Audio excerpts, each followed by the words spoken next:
Muy buenos días a todos quienes estamos en esta oportunidad, ¿no? Compartiendo desde la distancia este espacio, un espacio importante de reflexión, ¿no? Agradecida yo por la invitación que me han hecho de ser partícipe en este ciclo de conferencias, en estas actividades que vienen realizando. Eh, ya lo mencionaba, ¿no? La hermana, ¿no? Mi nombre, mi cargo y de dónde vengo. ¿No? Soy una de las comunidades del territorio indígena multiétnico, el TIM, ¿no? Que hace poquito cumplió los 53 años, ¿no? De fundación. Desde eh, desde muchos años, ¿no? Y yo, bueno, varios años yo vengo siendo parte ya de la lucha indígena, ¿no? Permanente, desde el conocimiento de la vulneración a nuestros derechos humanos, ¿no? Como pueblos indígenas. Yo agradecida con una persona muy importante que es para mí en esta formación y en esta experiencia que he tenido, que es al hermano líder indígena, don Miguel Peña Guaji, uno de quienes yo he agarrado, ¿no? Ese liderazgo, esa forma de pensar y esa forma de llevar adelante la lucha de los pueblos indígenas, ¿no? Un hombre eh, que tenía bien claras las cosas que quería, ¿no? Un hombre que no se dejaba eh, llevar por los cuentos eh, que a veces nosotros nos hacemos llevar, ¿no? Bueno, yo he preparado, ¿no? Una pequeña presentación en donde quiero mostrar eh, no lo que es la vivencia, lo que es el sueño, desde esa realidad que nosotros vivimos, ¿no? En las comunidades, desde esa convivencia que hay entre nosotros y el ambiente que nos rodea, ¿no? Todo aquello que está ahí. Espero que con eso pueda lograr yo mostrarles lo que vivimos, ¿no? No solamente yo, sino todos los pueblos indígenas de la Amazonía inmensa que tenemos en nuestra América, porque no es diferente la realidad de la Amazonía boliviana con la peruana, la ecuatoriana, la venezolana, no es diferente, y la brasilera, no es diferente.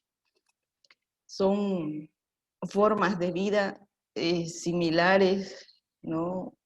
Quizás con unas pequeñas diferencias, pero eh, cuando uno va a uno de esos lugares, ¿no? de la Amazonía, de otros países, eh, es como si uno esté en su territorio, ¿no? Porque el lugar y la vida misma es similar.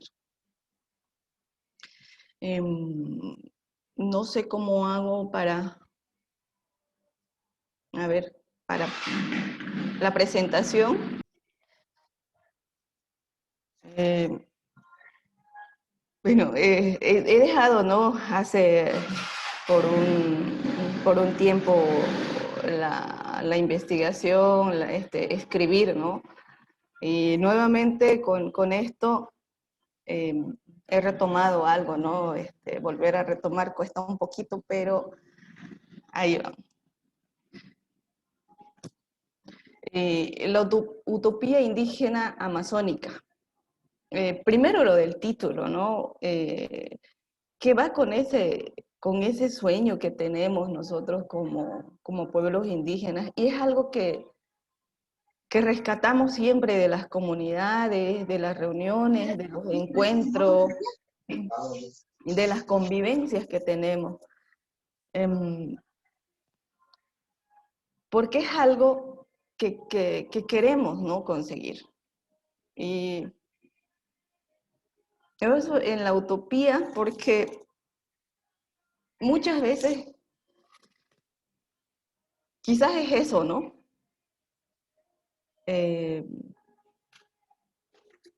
que tenemos muchos obstáculos para lograr poder consolidar lo que desde hace más de 200, 500 años venimos luchando.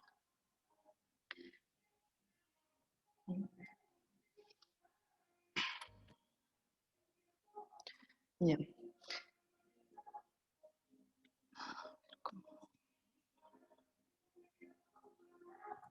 Bien. Bueno, eh, la vida en comunidad es uno de los privilegios que tenemos algunos seres humanos que hemos nacido y crecido en una de de las comunidades de la Amazonía. Um,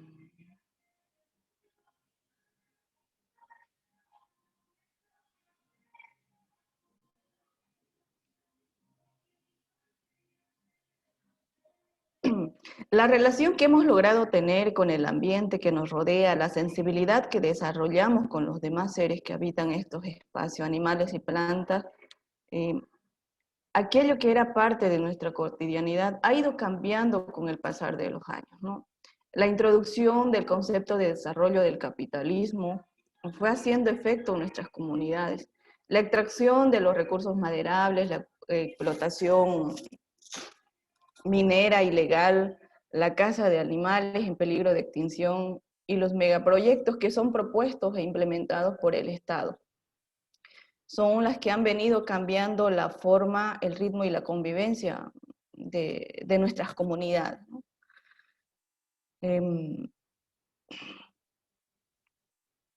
Como ustedes podrán ver, la relación que nosotros tenemos desde pequeños, desde que nacemos con el ambiente, es una conexión que quizás ya existe desde el vientre de nuestra mamá, ¿no? Porque ellas mismas van teniendo esa relación con el ambiente. Eh, yo recuerdo, ¿no? En mi comunidad que está a orillas de un río, el ir, ¿no? Por el río, navegar por el río, es una conexión que tenés con las plantas, con los árboles, con los pájaros, incluso con los insectos más pequeños que podés ver, que lográs ver. eh, eh, y te, ahora cuando ya tenés más conciencia de saber cuál es la función de cada uno de estos seres, te detenés a pensar y a mirarlos y a observarlos qué es lo que hacen y te das cuenta de que nosotros somos eh, quizás seres pequeños al lado de ellos, ¿no? Eh, Porque hay momentos en que nos convertimos en depredadores de ese ambiente, del lugar donde ellos están, ¿no? Em, navegar por esos ríos eh, para trasladarnos de una comunidad a otra, em, lo hacíamos, ¿no? Cuando no habían abierto los caminos accesibles, ¿no? Para el traslado de nosotros de comunidad a comunidad, pero sí que yo me acuerdo en esos años eh, de los 95 más o menos, ya existían caminos abiertos donde, le hablo aquí luego, ¿no? El tema de la invasión de este concepto del tema de desarrollo, ¿no? Del capitalismo, que lo que empezó a entrar a nuestro territorio fue la extracción de madera. Y si vamos recordando en esos años, habían caminos eh, donde sacaban nuestra madera, pero no habían los caminos o las condiciones para que nosotros, como dueños de esos espacios, transitemos, ¿no? Y lo hacíamos por los ríos, donde tardábamos eh, una semana, ¿no? Viajando para llegar de una comunidad donde nosotros éramos a otra comunidad de donde de donde era mi mamá, ¿no?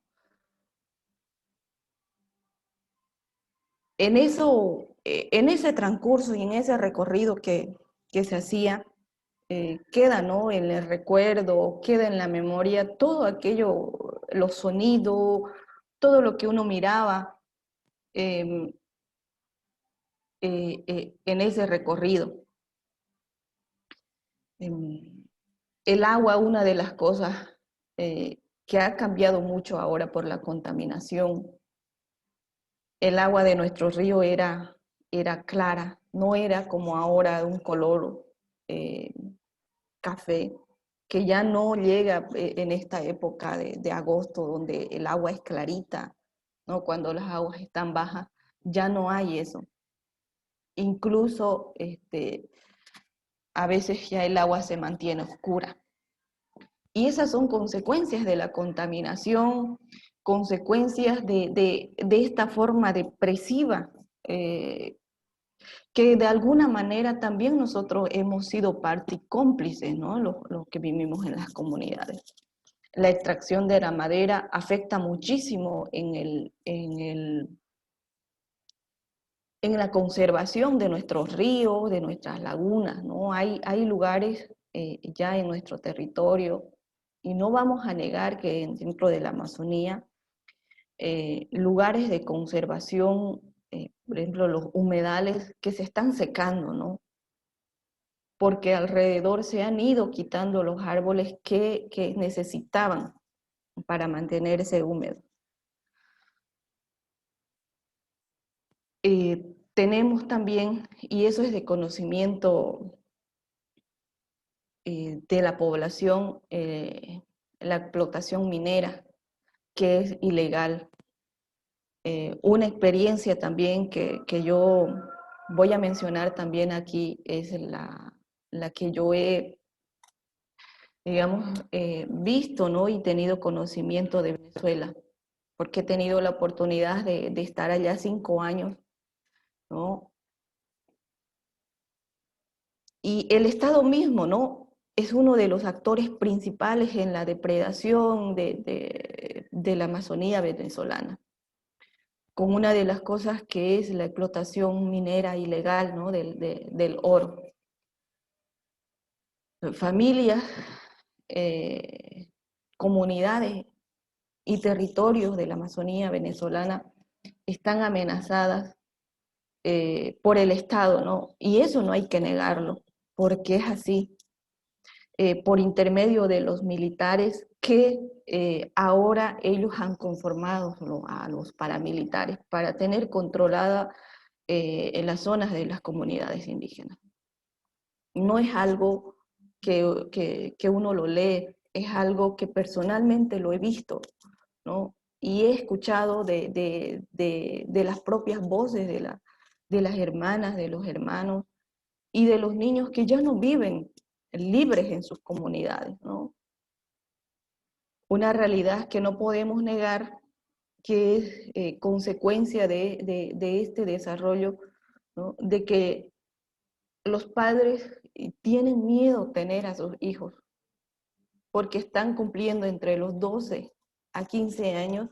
Ellos tienen que buscar la manera de sacarlos de sus comunidades a otro lugar, al centro urbano, porque si no los sacan, estos niños y niñas son llevados, eh, muchas veces secuestrados por estos grupos para ponerlos a trabajar en las minerías ilegales, ¿no? Y a las mujeres convertirlas en, en trabajadoras sexuales dentro de estos campamentos mineros, ¿no? Es una realidad que obviamente nos tenemos que identificar, ¿no? Si en un país donde quizás hace unos 5 años atrás la vida era diferente, sí vivían con muchas comodidades, tenían toda eh, quizás las garantías sociales. Sin embargo, de un tiempo a esta parte se ha notado de que todo eso, de que nos mostraban de una vida perfecta, de una vida en socialismo, digámoslo así, no era tan real, ¿no? Y ahí lo vemos, como le digo, desde esta experiencia, mirando esa realidad de los pueblos indígenas de la Amazonía venezolana. Es un grito de auxilio que ellos tienen y que piden y que han venido pidiendo desde hace unos años atrás. Es increíble que ellos mismos no puedan consumir el agua del río porque está contaminado y que tengan que comprar el agua para su consumo a las empresas mineras que contaminan los ríos, ¿no? Ellos no pueden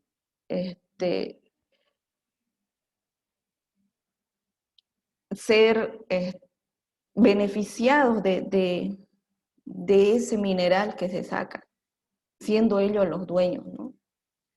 Dueños legítimos, ¿no? Que la vida misma y el territorio mismo les otorga. El Estado, a nombre del socialismo, se ha apropiado de estos recursos, quitándole a estos pueblos. Y yo me pongo a pensar en nuestra realidad ahora, que estamos pasando por lo mismo, quizás no por el oro, pero sí por las tierras que tenemos, ¿no? En los territorios indígenas. Yo menciono aquí, y no quiero dejar pasar el tema de las carreteras, ¿no? Una propuesta de gobierno con un concepto de desarrollo que supuestamente va a beneficiar a las comunidades indígenas. Sin embargo, y lo menciono más adelante, que los beneficios pues no son para nosotros, ¿no? Sino son para los otros, para quienes nos invaden y nos van quitando de a poco lo que luchamos cada día por conservar, que son nuestros territorios. Aquí yo, nuestras comunidades, nuestros territorios, nuestra Amazonía, no es un mero recuerdo de nuestros antepasados, sino que es nuestra actual vivencia y actualidad. Es algo que debemos tomarlo en cuenta y tomarnos en serio en esta cotidianidad que ahora pues nos estamos, ¿no? Estamos invadidos, ¿no? Por este modelo de desarrollo que cada día va terminando con nosotros, ¿no?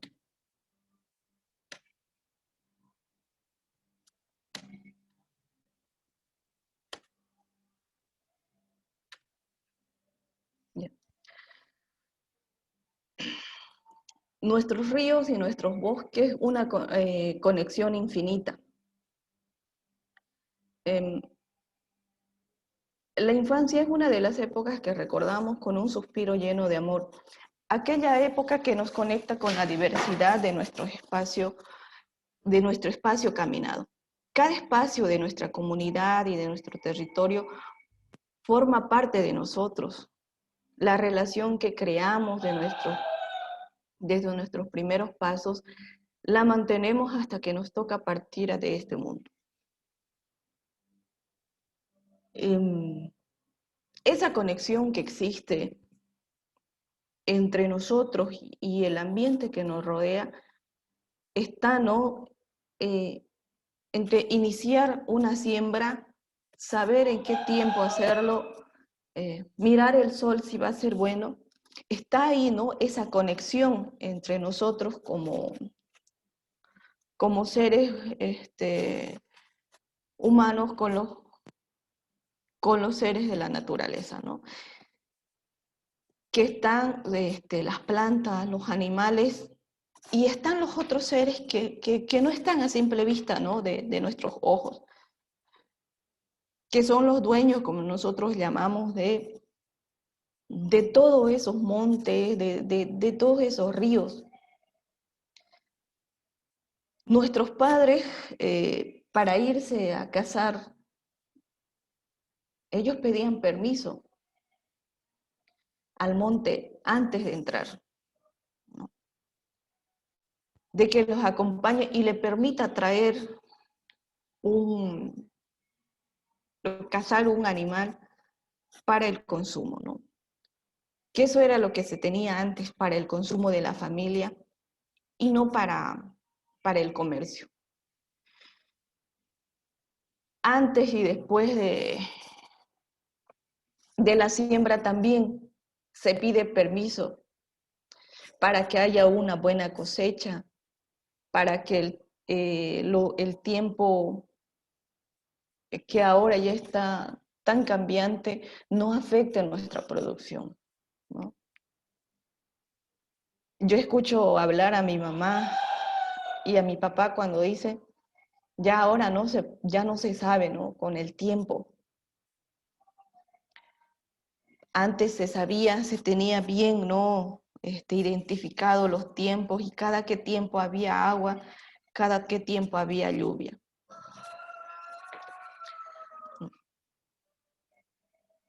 Esa relación que existe todavía, eh, la mantenemos. Aunque ahora se va perdiendo, ¿no? Y esto tiene que ver con la invasión que hemos tenido, ¿no? De diferentes tipos. Un concepto de superación, ¿no? Que hay.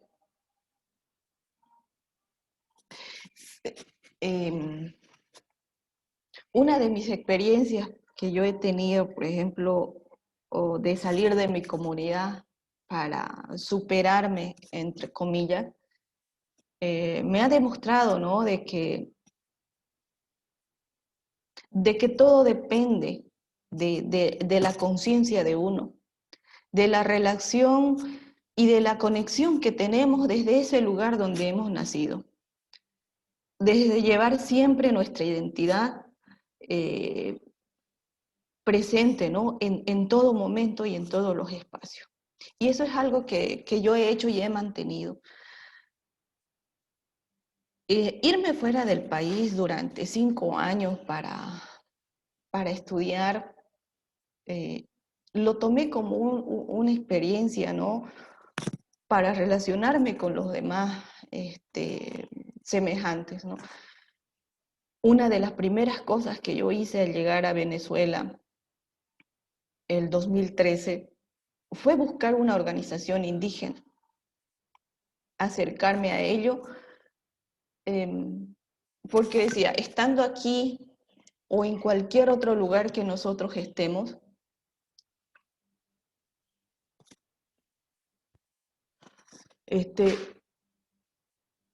estamos en nuestro lugar, en nuestro espacio.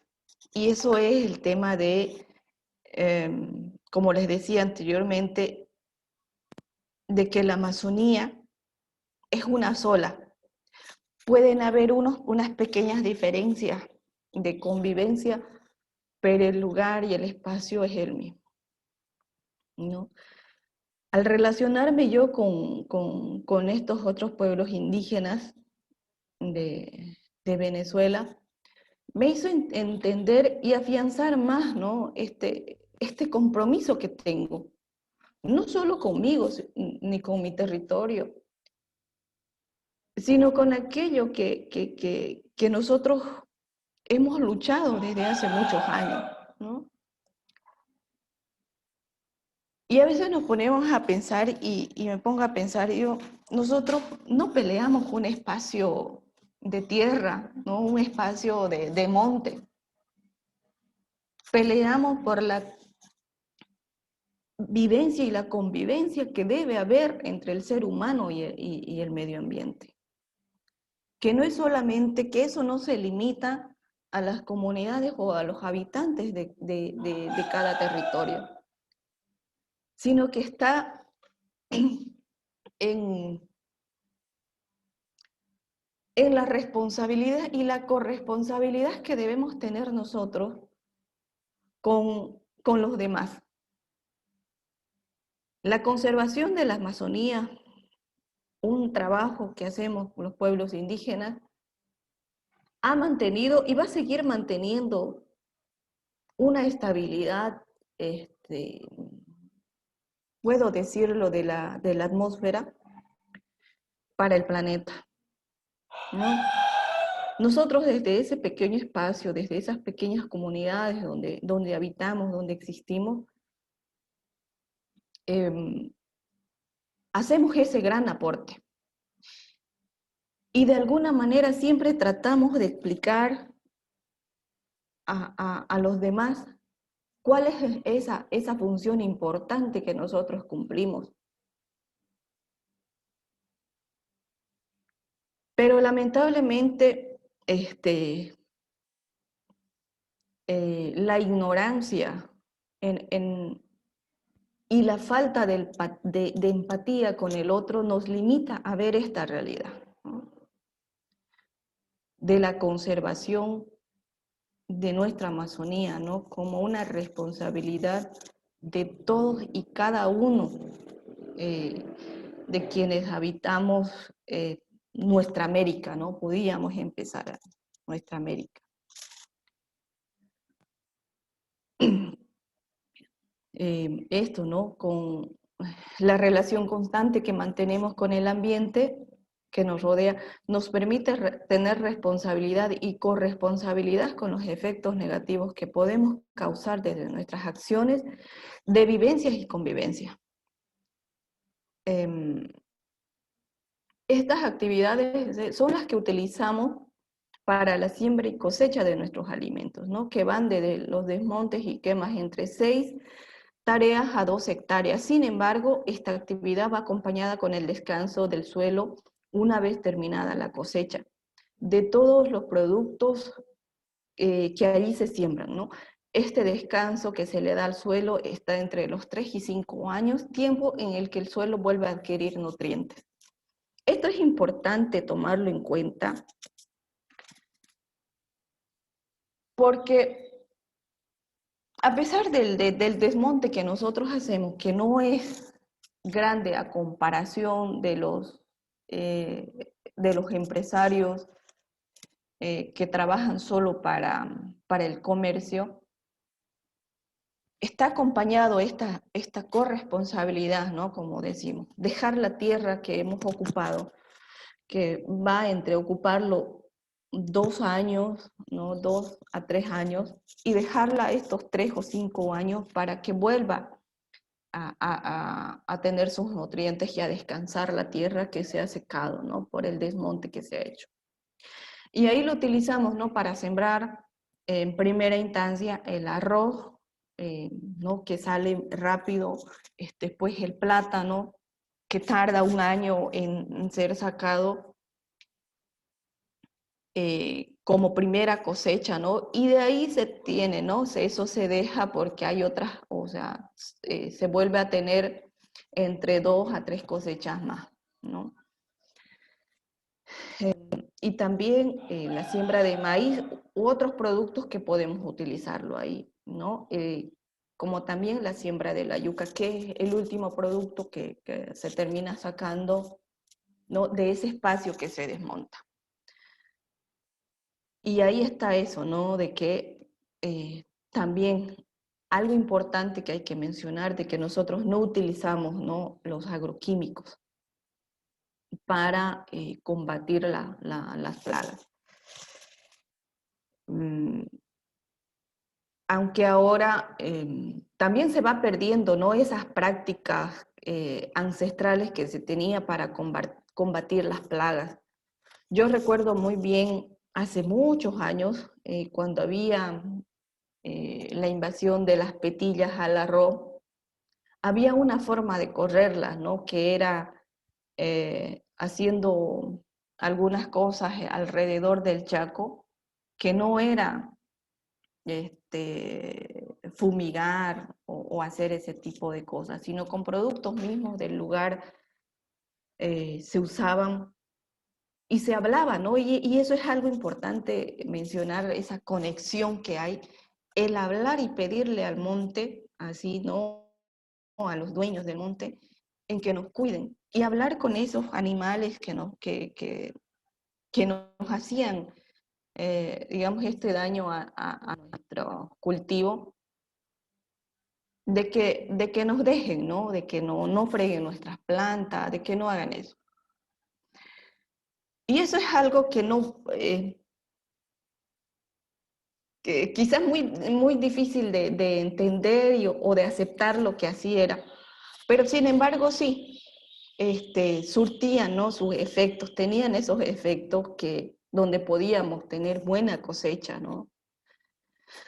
Em, Son cosas que vamos, ¿no? En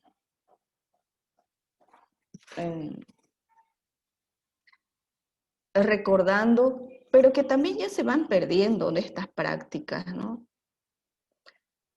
Em, no lo mencioné aquí ahorita, el tema de nuestro idioma. Algo muy fundamental también para la relación que debemos tener con el ambiente.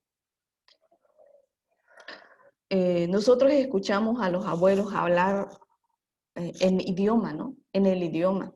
Hablarle al monte, hablarle al río, hablarle a la tierra misma, ¿no? A las plantas en su idioma. Mi papá, mi mamá, por ejemplo, hacen eso.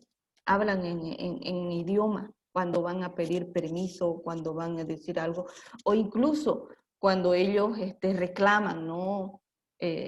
A estos seres por las cosas a veces malas que pasan, ¿no? Y lo hacen en idioma, no en el castellano que ya nosotros ahora lo practicamos, ¿no? Entonces es una de las cosas que también tenemos que rescatar. Em, no sé si aquí dejamos un rato para no sé, una conversación, una pregunta o las opiniones que puedan decir, porque también a mí me gustaría escucharlo, ¿no? Para después exponer con la siguiente parte que son ya nuestras, eh, digamos, las luchas que hemos tenido, ¿no? Y ese desafío que tenemos como pueblos indígenas para lograr el sueño que queremos, ¿no? Muy bien, Rosalía. Voy a volver a que estemos todos en sala. Entonces, tienen la palabra, pues si quieren hacer algún comentario, alguna consulta a Rosalía, en activar directamente su micrófono o levantar la mano, voy a estar atenta.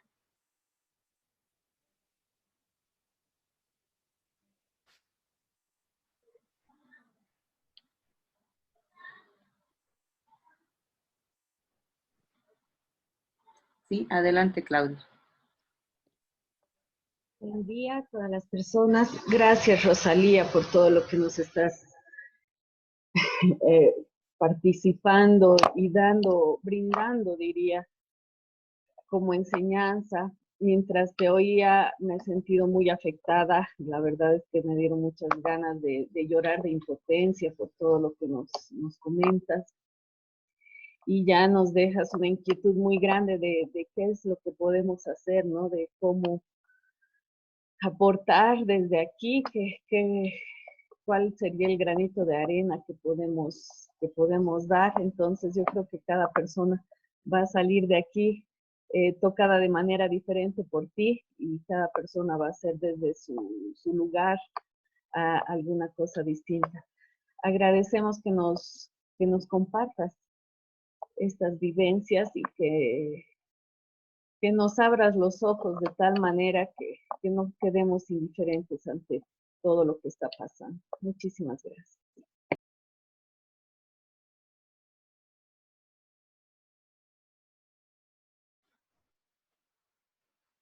Gracias, Claudia, por el comentario. En el chat preguntaban, Rosalía, ¿qué idiomas se hablan? Dice, ¿no? Bueno, es importante conocer y aprenderlo, ¿no? Para quienes trabajan por esas zonas, ¿no?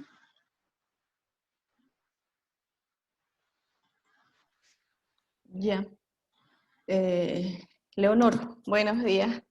Bueno, los idiomas que se hablan acá en nuestro territorio es el mojeño ignaciano, el mojeño trinitario, el chimán, el yuracaré y el movima, ¿no?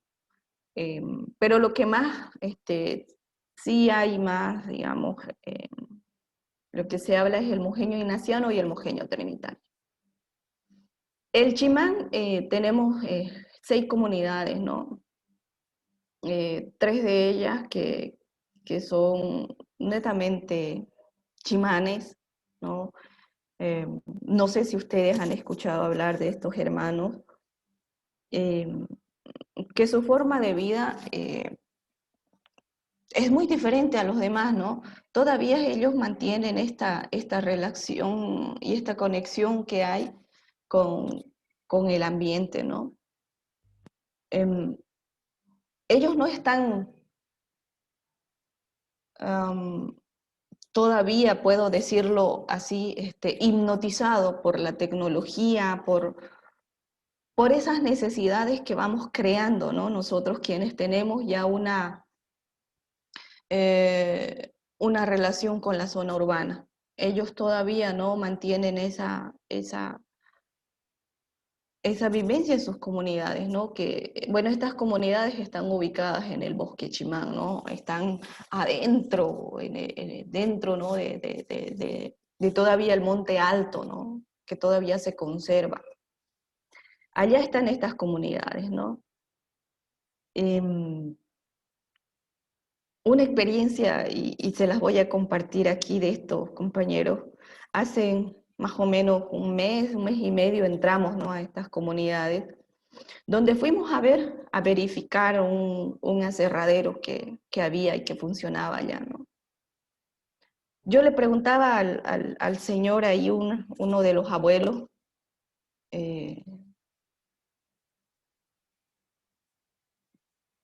¿por qué se mudaron, no? ¿Por qué se mudaron de ahí? Porque donde estaba la empresa, el lugar donde sacaban la madera y todo, ahí era su comunidad, ¿no? Y estos fueron desplazados de ese lugar a otro lugar, como a unos 5 kilómetros de ahí, 5 a 7 kilómetros de ahí, ¿no? Fueron desplazados. Y yo le preguntaba por qué, y él me decía, es que nosotros teníamos miedo a las máquinas, ¿no? Todo el tiempo, la bulla, ¿no? Es el sonido de los motores. Entonces nosotros por eso nos fuimos, ¿no? Entonces ahí vemos, ¿no? Eh, este, este desplazamiento obligado que han tenido este pueblo y esta comunidad. Ya hace unos 3 años aproximadamente que este aserradero ha dejado de funcionar y están volviendo, ¿no? Estas comunidades están volviendo, porque en ese lugar hay un arroyo, ¿no? Hay un arroyo y ellos están volviendo ahí, ¿no? Y él me decía, nosotros estamos volviendo aquí porque aquí era donde vivíamos antes, ¿no? Así me dice el señor, ¿no? El abuelo de esta comunidad. Y ahí vemos, ¿no? De que esa vida que tienen estos compañeros chimanes, tal vez las tenían nuestros papás hace unos 40, 50 años atrás, ¿no? Que fueron siendo desplazados por estos cambios, por estas invasiones que vamos teniendo ahorita, ¿no? Y ahorita una de las cosas más dañinas que tenemos es el tema de la tecnología, ¿no? Que no le estamos dando un buen uso, ¿no? Dentro de nuestros territorios. Eso, todo lo que ven los jóvenes, los niños, ahora ya en las redes sociales, les va, ¿no? Cohibiendo, incluso haciéndolos sentir menos, ¿no? Uno, porque empezando, no tenés un celular último modelo, no tenés los zapatos que usa alguien que usa en la ciudad, no podés incluso en la comida, ¿no? Comer lo que ves en las redes sociales, ¿no? Esas cosas, el acceso a la tecnología es uno de los efectos quizás dañinos que no los estamos sabiendo ver, ¿no? Y tampoco hasta ahorita creo que hemos buscado la manera de cómo contrarrestar esos efectos negativos que tiene la tecnología en nuestros territorios, ¿no? Puede que para algunos nos sirve, ¿no? Para hacer investigación, para hacer denuncias, para hacer tantos tipos de cosas que en cierto momento nos ayuda, ¿no? A difundir lo que necesitamos, pero también, ¿no? Al nosotros dar a conocer la inmensidad de territorio, la inmensidad de riquezas que tenemos en ellos, está pues también alerta, ¿no? de estos depredadores de invadir nuestros territorios. Estamos al acecho de todo eso, ¿no? De todas esas invasiones que desde hace años la venimos teniendo, ¿no? Eso no le quería comentar de algo que es una realidad, ¿no? De una de las comunidades chimanes, ¿no? De este desplazamiento forzado que ellos han tenido, ¿no? A veces, cuando nosotros leemos, en mi caso, por ejemplo, ¿no? Cuando leo informes, cuando leo alguna noticia de los desplazamientos, eh, de incluso que están en aislamiento voluntario, digo, y a veces incluso yo pensaba, eso es allá en otro lado, donde no estamos, donde no conocemos, pero sin embargo aquí mismo lo estamos viviendo, ¿no? Tenemos comunidades que deciden ellos no mantenerse en el aislamiento voluntario, ¿no? Que viven tranquilos en sus comunidades, ¿no? Entonces, eso es algo que está ahí en nuestra Amazonía. Gracias, Rosalía. Ahí Areli nos quiere compartir. Después leemos una preguntita del chat y luego Maridi, por favor, en ese orden. Areli, adelante.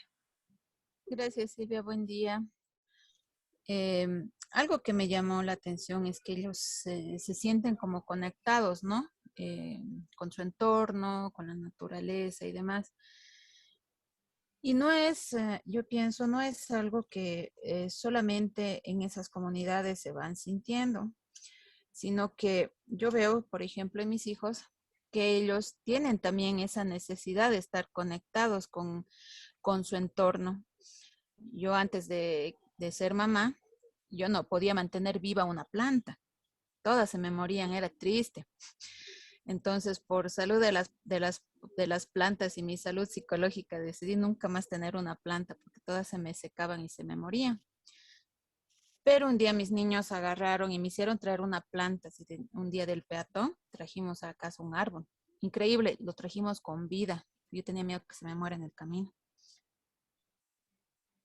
Y en ellos, no sé, había una necesidad, una cosa tan natural, se interrelacionaban con estas plantitas, que a partir de ahí me empezaron a hacer traer más plantas, ¿no? Y qué curioso, fueron ellos los que estuvieron manteniendo vivas las plantas, ¿no? Entonces es por ellos que yo tengo ahorita plantas en mi casa y además plantas vivas.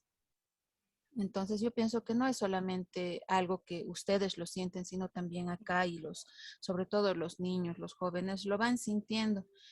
Y tú decías, Rosalía, que todos quieren usar químicos, pero más bien acá en la ciudad, por ejemplo, hay una onda más como de volver a esas raíces antiguas.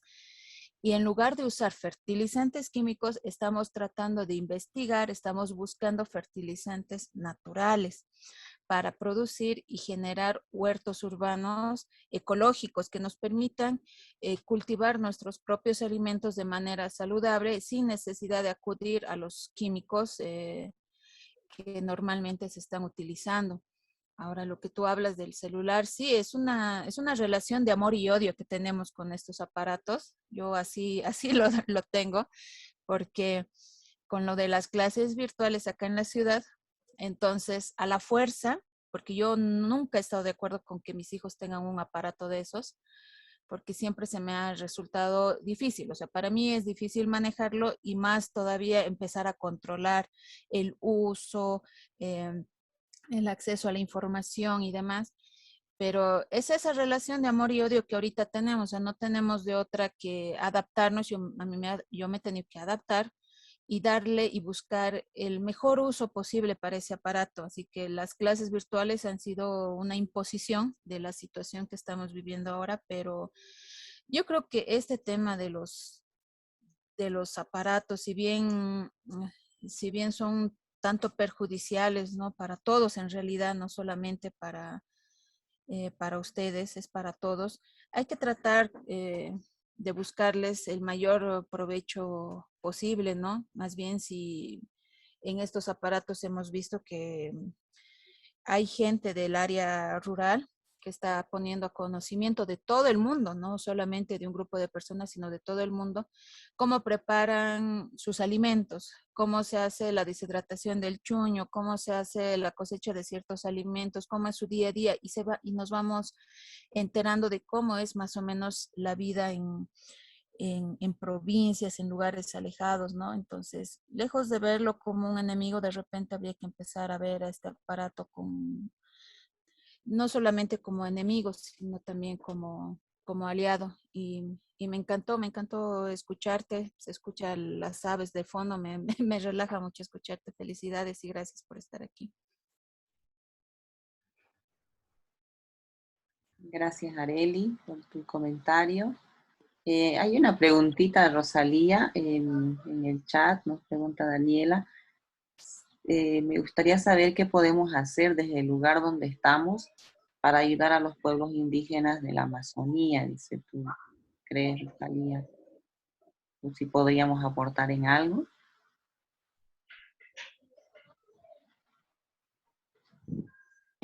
Eso es una gran responsabilidad, ¿no? El aporte con la Amazonía, que va desde la toma de conciencia, ¿no? De esa responsabilidad que también tenemos nosotros con este cuidado. Aunque ustedes no vivan en este espacio, también tienen una gran responsabilidad, ¿no? Y eso es tomar conciencia, ¿no? De cuán importante es este espacio para ustedes mismos también, ¿no? Los aportes serían, ¿no? Desde este tipo de conversaciones, ¿no? Con un público más amplio, público joven, que vaya tomando conciencia, ¿no? de esta problemática que estamos viviendo. Eso sería uno de los aportes, ¿no? que podrían hacer desde los espacios donde están, ¿no? Dar a conocer nuestra realidad, las problemáticas que tenemos, ¿no? Las necesidades que tenemos, ¿no? Y las necesidades que tenemos van, ¿no? en el tema del acceso a ejercer y ser atendido de nuestros derechos, ¿no? Uno es el tema de salud y educación. Son dos cosas fundamentales que en los territorios indígenas poco o nada se hace, ¿no? Por parte del Estado, que es una de las obligaciones importantes que tiene, ¿no? Y que los recursos que están destinados para cubrir estas necesidades de los pueblos indígenas salen, ¿no? De un pueblo indígena, del pueblo guaraní, ¿no? Salen de ahí esos recursos que deberían ser destinados para cubrir estas necesidades de los pueblos indígenas. Sin embargo, muchas de las comunidades no hay presencia del Estado en estos dos temas, ¿no? Salud y educación, no las hay. Y buscamos la manera nosotros de cómo ir subsanando, ir solventando de a poco con lo que se puede, ¿no? Desde los territorios, desde las subcentrales, ¿no? La dirigencia, buscando nuestros aliados, ¿no? Que nos puedan apoyar en eso. Ayer nos visitaron unos comunarios, ¿no? de adentro y nos decían eso, ¿no? Nosotros pues no nos esperanzamos en la plata de la gobernación y mucho menos de la alcaldía, decían, ¿no? ¿Cuánto es el presupuesto que nos corresponde a nosotros para nuestra comunidad, que somos pequeñas? 5.000, 6.000 bolivianos, ¿no? ¿Qué hacemos con eso? No podemos hacer nada, ¿no? Más es el viaje que hacemos para venir acá, que es lejos la comunidad y el camino también no es accesible. Sí, más es el viaje que hacemos para venir y no conseguimos nada. Porque ¿qué es lo que pasa? Y eso es algo que se ha mantenido y se ha tenido como una costumbre, una mala costumbre de los gobiernos municipales de decir, no hay plata, o vuélvanse mañana o vuélvanse después, ¿no? Y al final estas comunidades, y ellos decían ayer, y al final, ¿qué vamos a hacer? Pues nosotros lo dejamos. Esos recursos al final no sabemos si se vuelven de donde ha salido o aquí la administración municipal lo saca. No sabemos, ¿no? Al final qué pasa con esos recursos. Pero esa es una de las realidades que vivimos nosotros, ¿no? Aquí, o sea, viendo digamos, este otro ámbito, ¿no? Y bueno,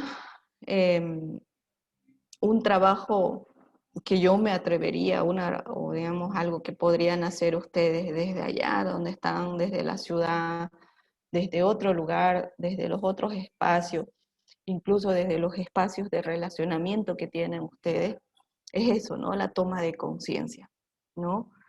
El conocer la importancia de conservar y defender los territorios, ¿no? Indígenas. Eso es contra la invasión, contra los avasallamientos que ahora estamos teniendo, ¿no? Por diferentes eh, eh,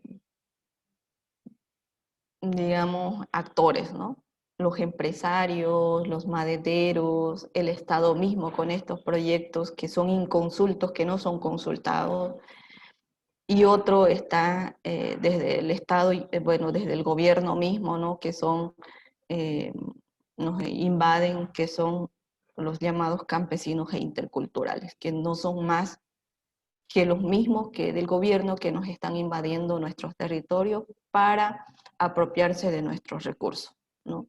Eso es algo que es bien claro, ¿no? Porque son los mismos que están aquí, que están en Santa Cruz, que están en Pando, que están en Tarija o que están en todos esos espacios donde nos están invadiendo. Son los mismos grupos avalados por el partido de gobierno, por el gobierno, porque eso es cierto, ¿no? No es algo que no esté a la luz del día. Eso no sé, Daniela, si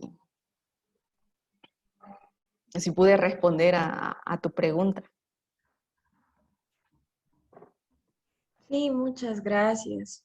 Y bueno, sí, hay mucho por trabajar, hay mucho que hacer desde donde estamos para poder apoyar. Gracias de verdad y pues sí, a mí también me afecta mucho personalmente todo lo que comenta, lo que está pasando por allá. Pero fuerza. Gracias, Dani. Mariví, querías decir algo, ¿no?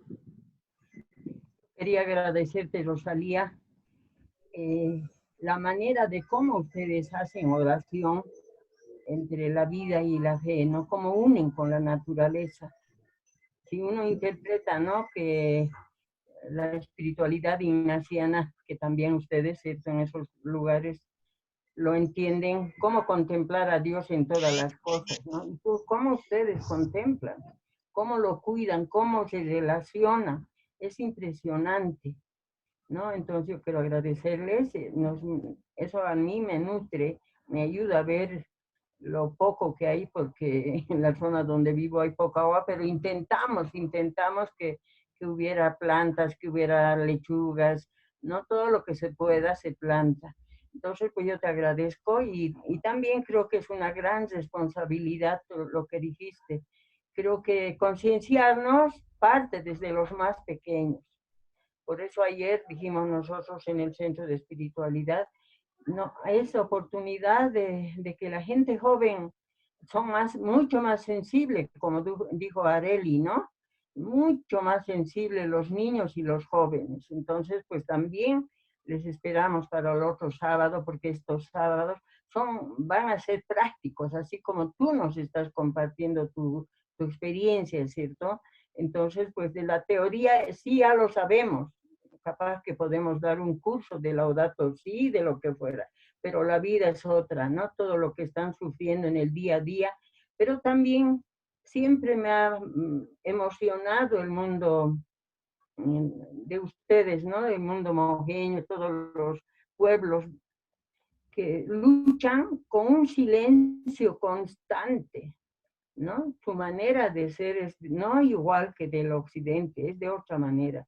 Entonces yo creo que eso también nos enseña a nosotros, no hablar y luego no hacer nada, ¿no? Entonces nada, pues yo te agradezco, creo que nos estás iluminando bastante, ¿no? Esa relación con el río, con las plantas, también en el altiplano se tiene, pero de repente se nos va olvidando. Pero volver nuevamente a recordar cómo es Amazonía, a mí me da como mucho desafío, mucho a decir, a ver, ¿qué hacemos? Y el Papa, yo creo que al escucharles también se desafió más, ¿no? Entonces por eso escribe, nos cuestiona. Entonces, pues nada, yo te agradezco de veras y lo que dices tú, vamos a intentar también crear otros espacios, ¿no? Y a veces parece que ya sabemos de la Amazonía, ya he leído ese libro, ya he ido a esa charla, pero es otra cosa escucharte tú que estás viviendo en esos lugares, ¿no? Muchísimas gracias. Adelante, estamos para escucharte. Gracias. Así es, Mariví. Quizás, Rosalía, continuamos y al final damos otro espacio también para que te puedan comentar o consultarte algo.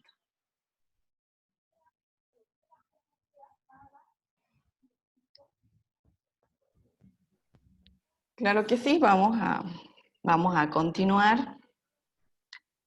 A ver.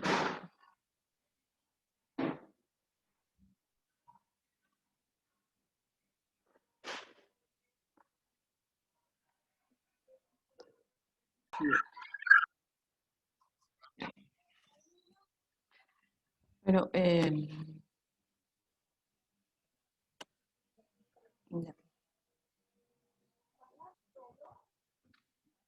aquí ya.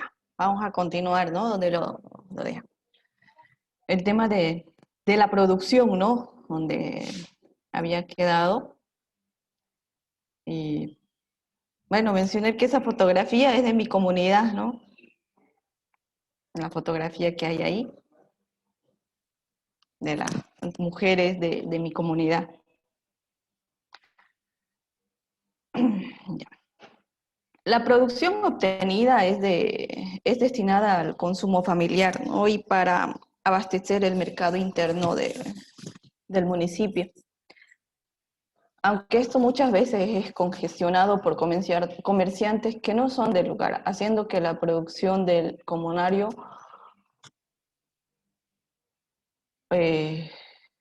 se pierda o se venda a precio bajo, ¿no? Que no permite cubrir los gastos que no son producidos en las comunidades. Esto también es importante mencionarlo, ¿no? La producción que tenemos en las comunidades. La mayor parte de esta producción se va al consumo, ¿no? de la familia. Pero también hay lo que está destinado a la venta, ¿no? A la comercialización el plátano, la yuca, la toronja, la naranja, el guineo. Ahora ya todo, ¿no? Sale al comercio. Pero tenemos, ¿no? Y es algo que hemos mencionado, ya hemos venido mencionando ya en varias oportunidades, el ingreso de producción de otros municipios, ¿no? En el caso de Mojos, por ejemplo, traen productos de Yucumo a un costo a veces la mitad del precio de lo que se vende aquí, un plátano o la yuca, ¿no? Pero la gente misma sabe, ¿no? que la calidad de estos productos que entran de otros municipios no es como la que se tiene aquí. En los plátanos, ellos dicen de allá, no son dulces, no maduran como maduran los plátanos que son de acá. La yuca no es y no tiene el mismo sabor de la que se produce acá, ¿no? Pero sin embargo, nos invaden, ¿no? Al mercado interno que la producción local, ¿no? La producción del municipio da para abastecer, ¿no? A las necesidades del centro urbano. No, la vida en comunidad también tiene otra realidad, que es la caza y la recolección de frutas. Esta es una forma de vida que se ha heredado de nuestros abuelos y abuelas en las comunidades donde el contacto con la zona urbana es poco.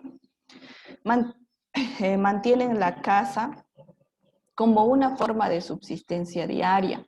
Esta práctica la vemos en las comunidades chimanes, en el caso específico del TIN, no dejando o restando importancia a las demás comunidades que también mantienen esta práctica, pero que no es constante, ya que éstas se abastecen de carne y pollos del pueblo, ¿no? Hay que tomar en cuenta que se mantiene crianza de animales como pollos, gallinas, chanchos y también ganado que forman parte de la alimentación de las familias. No, esta práctica, ¿no? de la caza y la recolección de frutas es algo que todavía se realiza. Todavía se la realiza, ¿no? El tema de la caza, de la pesca, aunque ahora en este lado del territorio donde hay más, digamos, tránsito de personas del área urbana, los animales y los pescados ya es muy poco, ¿no? Muy poco se consigue, ya no hay. Entonces esto obliga a que la misma población de las comunidades venga y se abastezca de carne de acá del centro urbano, ¿no? Es algo que ha cambiado mucho y que afecta, ¿no? Y que nosotros hemos tratado de controlar o de ver, de parar esta caza que a veces se hace y la pesca en nuestro territorio, muchos para el comercio y otros por deporte, ¿no? Que los hacen. Entonces estamos tratando de normar, de controlar eso que pasa en nuestros territorios. ¿Ya? Toda esta actividad está ligada a las relaciones que formamos con nuestro entorno, donde el papel más importante es ligado a los ríos y al monte. Los ríos no solo nos proveen de agua, son nuestros caminos, nuestras alacenas, nuestro reloj, nuestros miedos y nuestra esperanza, nuestro sueño, porque el río nos lleva y nos trae buenas y malas noticias. Los que vivimos al borde de un río sabemos que el río es vida en todos los sentidos. Bañarnos en su agua no es solo una acción de higiene corporal, es ser parte del río, y cuando nuestros pies descalzos caminan por las orillas nos damos cuenta que son nuestras mismas orillas. ¿Cómo podemos imaginarnos vivir sin los ríos, sin los bosques, sin la inmensa pampa? Es impensable, inconcebible, es como imaginarnos que no vivimos porque estamos infinitamente conectados.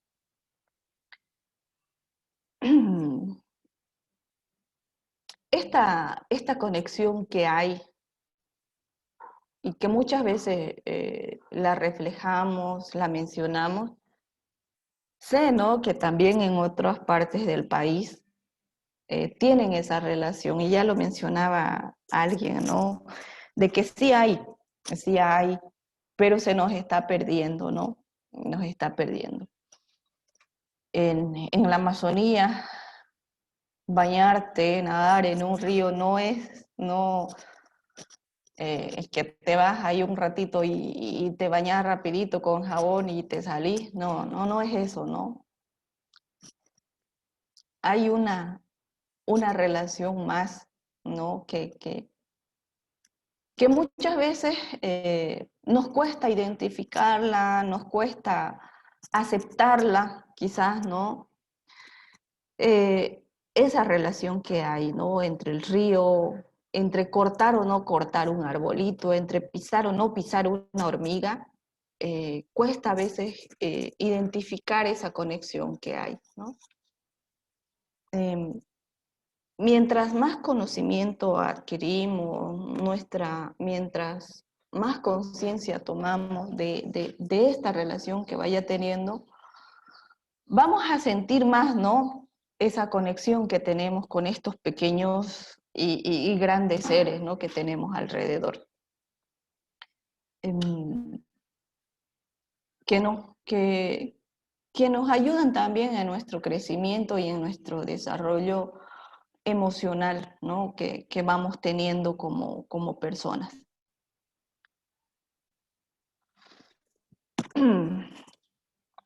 Okay. Voy a entrar aquí a esto de las problemáticas,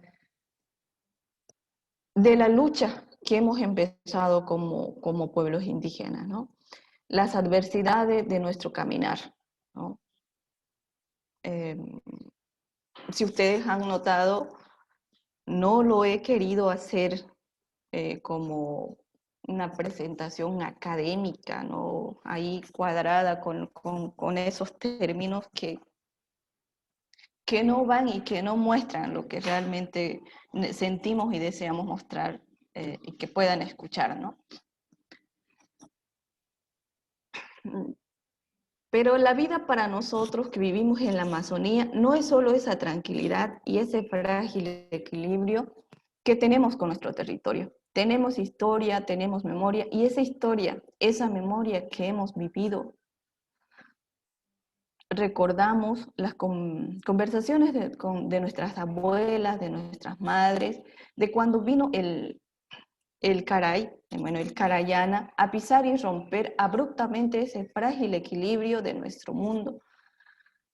Recordamos a los patrones que ultrajaban a nuestros abuelos y abuelas, de nuestros abuelos, porque son más de 500 años de historia que recordamos, que vivimos, y como padres estamos en la obligación de transmitir a nuestros hijos para mantener la memoria de nuestra historia.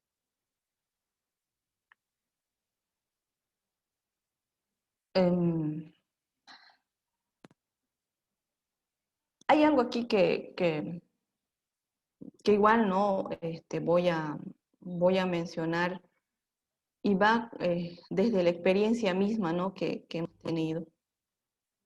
Cuando yo era niña, unos 8 o 9 años quizás, ¿no?, mis papás siempre después de la cena nos sentaban, ¿no?, en el patio de la casa antes de dormir, y nos empezaban a conversar, a contar cuentos, a contar cosas de cómo vivían antes. Y yo recuerdo de esas noches que pasábamos así con mis papás allá en el campo, era, ¿no?, que ahora, no sé si ahora seguirá pasando o es que ya no le damos importancia a lo que llamábamos las cometas, ¿no?, que pasaban. Y tuve, ¿no?, como 3 oportunidades de ver eso cuando era niña, pasar bueno, que se les llaman los meteoritos, creo, ¿no? Desde esa infancia, ¿no?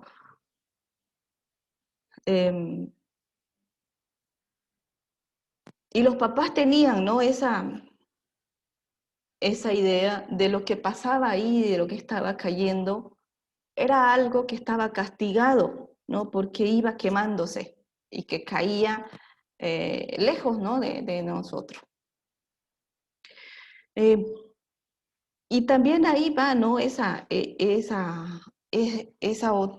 otra conexión con este mismo fenómeno, ¿no? Con esta misma cosa que pasaba, que decía, ¿no? Mi mamá, de que esa luz que ellos pasaban con el fuego que iba llevando, que no nos pueda dar, ¿no? No lo podíamos mirar, porque eso era malo, dañino para nosotros, ¿no? Ahí, ¿no? Y entre esas conversaciones que hacía mis papás, ya después con mi mamá también, ya con los años, ¿no? Ya cuando ya tenía 16, 17 años, comentaba, ¿no? Lo mismo que dice aquí, cómo sus abuelos de ella le contaban que sus papás de sus abuelos eran esclavos, ¿no? Cómo los hacían trabajar encadenados, ¿no? O sea, son historias, son cosas, son vivencias reales, ¿no? Que han vivido, que hemos vivido, y que somos nosotros parte de eso, porque somos esos nietos, esos hijos de aquellas personas que ya no están, pero que lucharon para desencadenarse, ¿no? De ese maltrato que había antes. Entonces, esas conversaciones que uno tiene con los papás cuando es de niño, en esos espacios de tranquilidad que hay en las noches, se quedan guardados, ¿no? En la memoria de uno, que los vamos recordando y que eso se va enraizando más en nosotros, en no cambiar y de no perder nuestro horizonte, de no perder nuestro rumbo en esta lucha, ¿no? Por nuestros territorios. Aquí dice el Carayana vino con la cruz, con vacas y con armas de fuego. Nos quieren traer caminos de exterminio y gobernantes perversos y déspotas. Pero nuestra memoria nos dice que nosotros, los pueblos indígenas, somos realmente buenos, porque tratamos de quedarnos con lo bueno que trajo el Caray a nuestro territorio. Pero hace más de 30 años dijimos basta. Pedimos que nos devuelvan nuestro territorio, nuestras tierras y nuestra dignidad. Pero el Carayana no quiere concedernos lo que pedimos y por eso resistimos y seguimos recordando y parafraseando lo que dijo nuestro cacique hace más de 200 años. El rey ha muerto, somos libres y la tierra es nuestra. Mientras escribía esto y mientras recordaba y mientras pensaba qué les iba a compartir, recordé esta frase, ¿no? Que la leí en un lugar hace algunos años atrás y la quise poner, ¿no? Quise poner porque somos libres, ¿no? Desde nuestras vivencias, desde nuestra existencia, somos libres.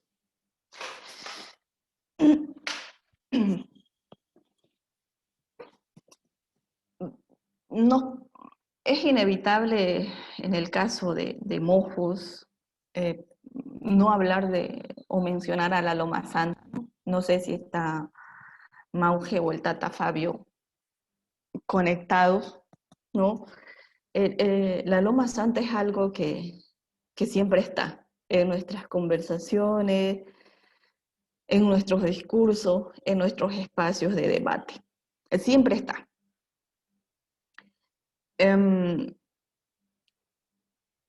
Antes de 1990, nuestros abuelos, ¿no?, venían luchando contra todas las invasiones que teníamos, de los ganaderos, principalmente nosotros acá, después de los que saquean nuestra madera. Son dos actores que con los que hemos peleado y seguimos peleando hasta ahorita, hasta este momento, ¿no? Seguimos haciéndolo. Y que esperamos que en algún momento nuestros hijos dejen de luchar y que puedan vivir en libertad en nuestros territorios.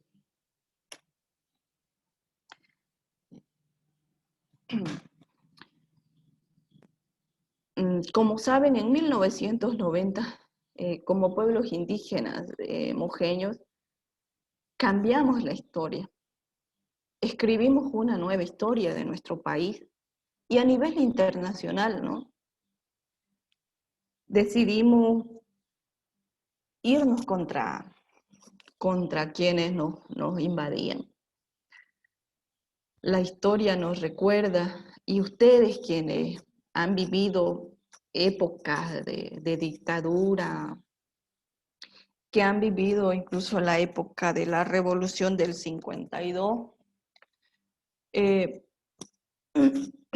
sabrán de que los ganaderos, los terratenientes, los empresarios madereros, era el mismo gobierno, ¿no? Era el mismo gobierno, porque eran ellos los dueños hasta incluso de nuestro país, de nuestros recursos. Eran los ricos, los carayanas, los blancos, los que tomaban decisiones por nosotros y se apropiaban de nuestros recursos, de nuestros territorios, ¿no? Y desde 1990, cuando inicia la marcha por el territorio y la dignidad, no era solamente pues por pelear ese espacio donde vivíamos nosotros. Ustedes saben que nosotros no éramos reconocidos, no éramos sujetos de derecho, ¿no?, para esos años. Entonces también fue una de las luchas que nuestros abuelos lo han hecho. Esta lucha por el respeto, por el reconocimiento, el ser sujetos de derechos, ser parte del Estado, ¿no?, que nos tomen en cuenta en las cosas que hacemos.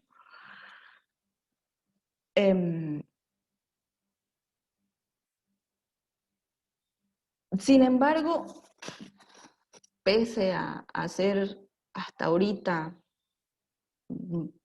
ya varias marchas, no hemos logrado consolidar lo primero que se demandó, que es la consolidación de nuestros territorios indígenas, ¿no? Hasta hoy en día, de 2021, todavía hay territorios indígenas que no cuentan con un título de propiedad colectivo. No hay, porque no hay una voluntad política de los gobernantes, porque ¿para qué vamos a mentirnos de que aquí tiene que ver el INRA? Tiene que ver con la voluntad política, y eso se nota cuando nos sentamos a reuniones con estos compañeros administradores de estas instituciones, que no toman decisiones en ese momento de las reuniones, ¿no?, de decir si vamos a hacer o no vamos a hacer. Porque no son ellos los que toman decisiones, y eso hay que ser claros, ¿no?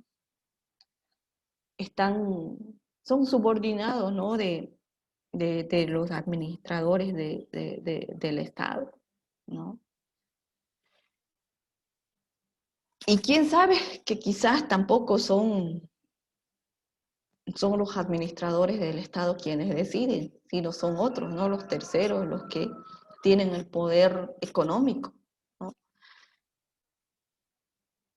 Cuestionamos y preguntamos, ¿no? Hace unos 5 días atrás, en una reunión que sostuvimos, exigiendo al INRA nos dé respuesta de por qué no se pueden titular o por qué no se pueden desalojar a los avasalladores, no nos dieron respuesta.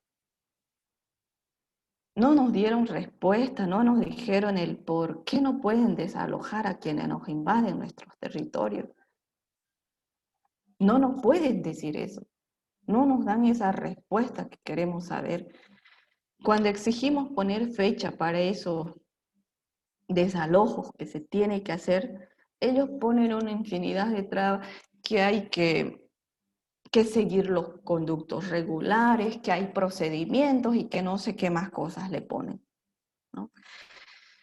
Sin embargo, no pueden ni paralizar a los avasalladores porque ellos siguen trabajando, se van consolidando, y mientras ese tiempo tarda de hacer esos trámites administrativos para el desalojo, estos avasalladores se consolidan pues como comunidad, y al final, ¿qué va teniendo, qué argumento utiliza el INRA para darles el título? De que ya son una comunidad que se ha establecido, ¿no? Entonces, ¿qué podemos hacer nosotros contra eso? Lamentablemente, nosotros muchas veces nos estamos atados a manos, ¿no? Vemos la realidad de los hermanos chiquitanos, de que ellos hacen todo lo que está en sus manos como pueblos indígenas para desalojar a los avasalladores, pero estos están protegidos, pues, ¿no? Por estas instituciones del Estado, porque vale más el derecho de los avasalladores que de los propios dueños de los territorios, ¿no? Nosotros como territorio indígena hemos demandado la titulación de nuestro territorio, ¿no? El título ha sido entregado en 2019. Sin embargo, ya en nuestro territorio habían comunidades interculturales, campesinos, que fueron avasalladores. Pero hubo, ¿no?, la valentía de los hermanos corregidores, de los hermanos dirigentes que estaban en ese tiempo, de desalojarlos, de cumplir los requisitos que piden, pero también poniéndose firme y diciéndole al INRA que cumpla con el trabajo que tiene que hacer. Se logró el desalojo de estos avasalladores, sin embargo, hay un descaro así de estas personas que se unen, ¿no?, para hacer una demanda contra el título de nuestro territorio, porque supuestamente nosotros, como dueños del territorio, estamos violentando sus derechos de ellos. ¿Dónde se ha visto? Pues creo que solo en caso de los pueblos indígenas se ve, de que vienen y se meten a nuestras casas y nosotros no podemos quejarnos, ¿no? Porque siempre la justicia va a ir a favor de quien se mete en nuestras casas, ¿no? Eso es algo también con lo que nosotros estamos atravesando como pueblos indígenas, ¿no? En Bolivia. Y es algo que lo estamos viendo, que lo hemos visto, vivido, ¿no? Pero que se mantenía en el silencio. Quizás por esa, tiene que ver, ¿no?, por esa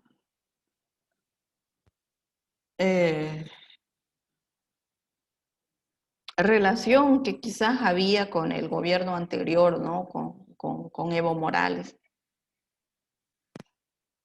Entonces, había un silencio de no quejarse, porque era como que si te estuvieras quejando de vos mismo, porque, entre comillas, un gobierno indígena, un presidente indígena, ¿no?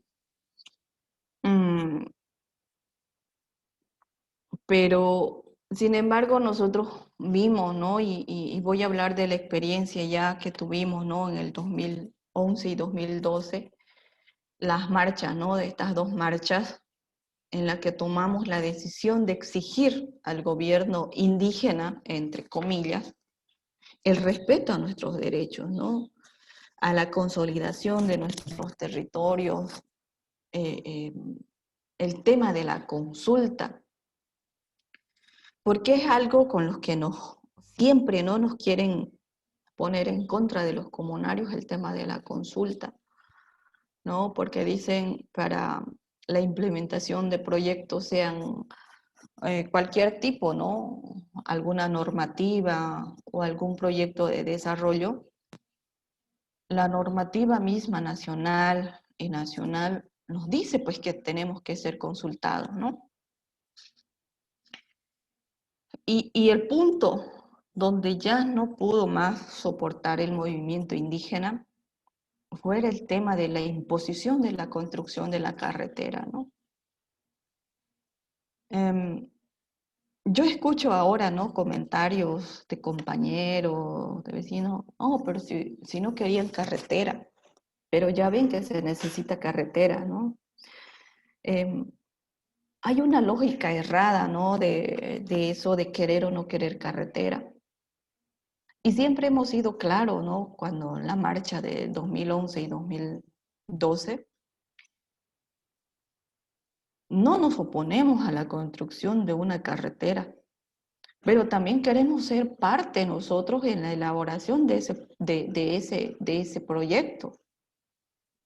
Ser nosotros partícipes de las decisiones que se toman en cuanto a este proyecto.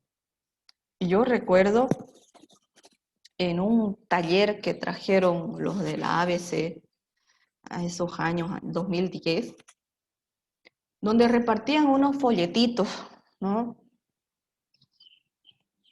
Donde nos insultaba a nosotros, ¿no? Donde decían de que para el daño que ellos iban a causar con la construcción de la carretera, la iban a disminuir, diciéndole a los trabajadores que cuando hagan sus campamentos, no corten muchos árboles, ¿no? O que cuando ellos lo vayan a dejar, lleven toda la basura. Bajo ese concepto, ¿no? Nos querían manipular y manipularon a mucha gente, ¿no?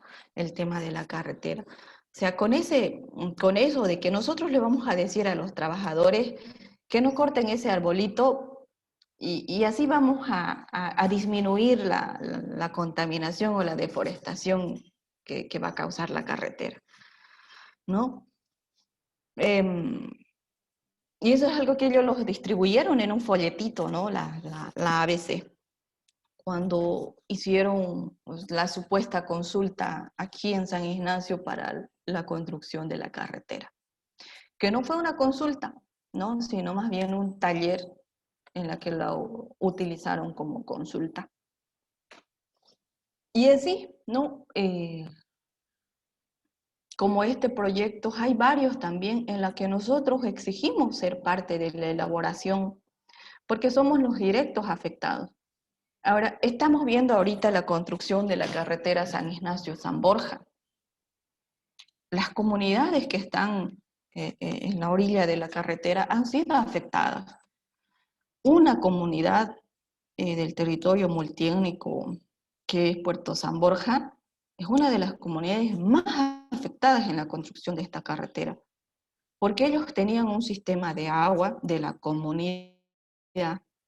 Con la construcción de la carretera, lo que hicieron fue inhabilitar el sistema de agua, su tanque de agua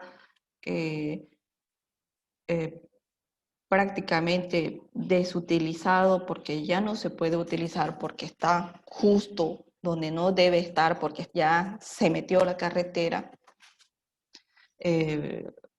También tiene que ver con el tema de su cabildo, que tuvo que ser movido a otro lugar para que dé espacio para la construcción de la carretera. Habían unos árboles de mango enormes, bonitos, fueron cortados para que la carretera pase. familias que fueron desalojadas y reubicadas a otro lugar, ¿no? Con el compromiso de que le iban a hacer sus casas y que hasta ahorita tanto la empresa china como la ABC no cumplen, ¿no? Con esto que iban a tener que reponer, que devolver, ¿no? Entonces no es una negativa a la construcción de una carretera, es que nosotros seamos parte de la elaboración y conociendo el verdadero efecto negativo que vamos a tener en nuestras comunidades, en nuestros territorios, ¿no?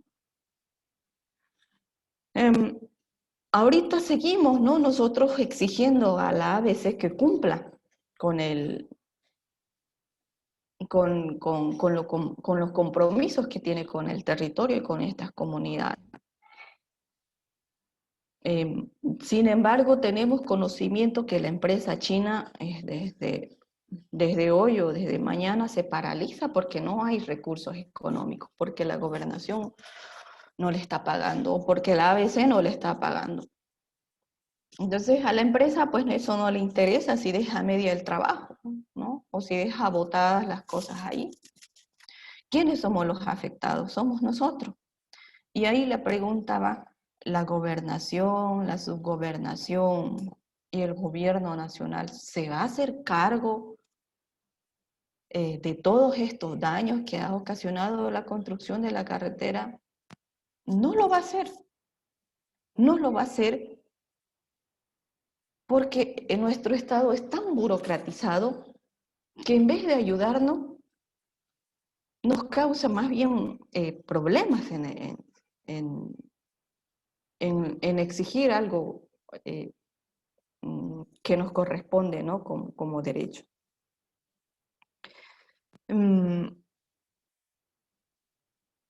Hay un proyecto como compensación por parte de la ABC, un proyecto turístico, ¿no? Sin embargo, ese proyecto no está en ejecución, ha sido modificado quién sabe cuántas veces y por qué.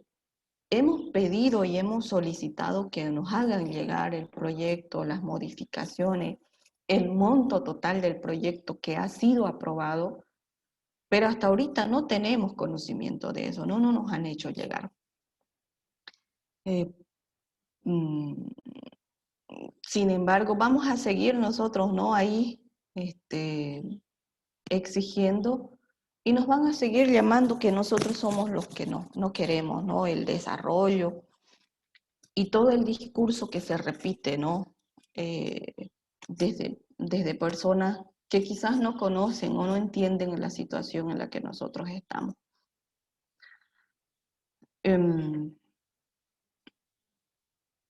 Hay una de las cosas que hay que tomar en cuenta y hay que reconocer, es que los proyectos que no son elaborados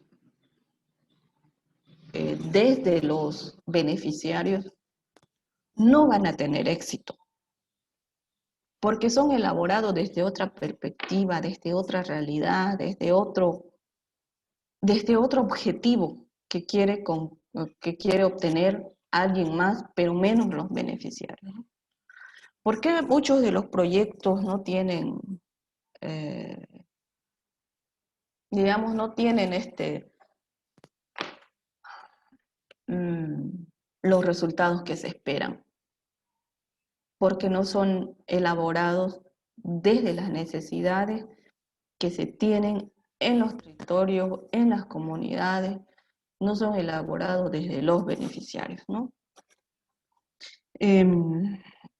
Es algo que tenemos que ver y reflexionar también, que siempre tenemos que ser los pueblos indígenas consultados y escuchados para cualquier tipo de decisión que se vaya a tomar, ¿no? Que nos afecten directamente, directa o indirectamente a nosotros como pueblos indígenas, ¿no? Eso es algo que hay que tomar en cuenta y que hay que siempre recalcarlos también, ¿no? Tenemos varias varios obstáculos que hemos venido superando, ¿no? Y desde el territorio indígena multiétnico, nosotros estamos en la lucha ya más de 10 años de consolidar nuestra autonomía indígena, ¿no?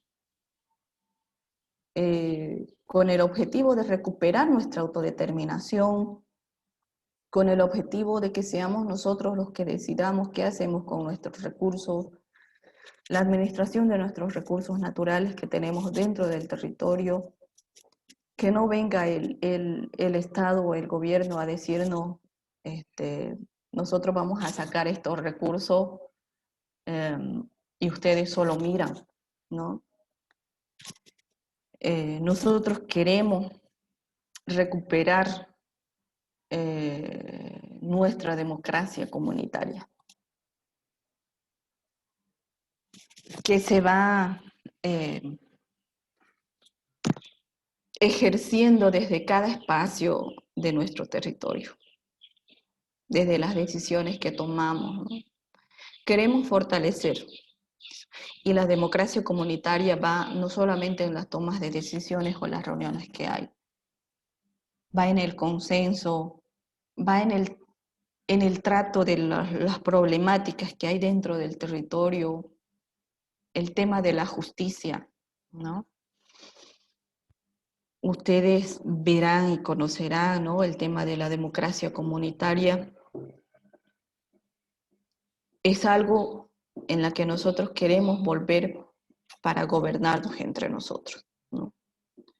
La democracia comunitaria es la única, y quizás con el tiempo vamos a ir complementando, incluso creando otra forma de democracia, ¿no?, donde nosotros como pueblos indígenas estemos identificados desde nuestra cotidianidad, ¿no?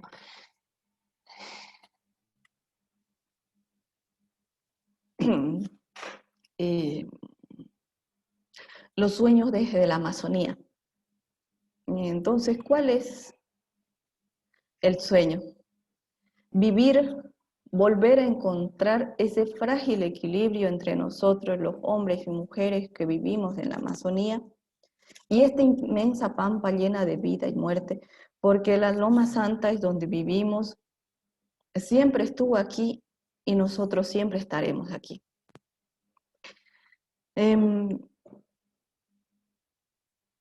El sueño de los pueblos indígenas es eso: vivir en libertad, vivir en equilibrio, vivir en conexión con el ambiente.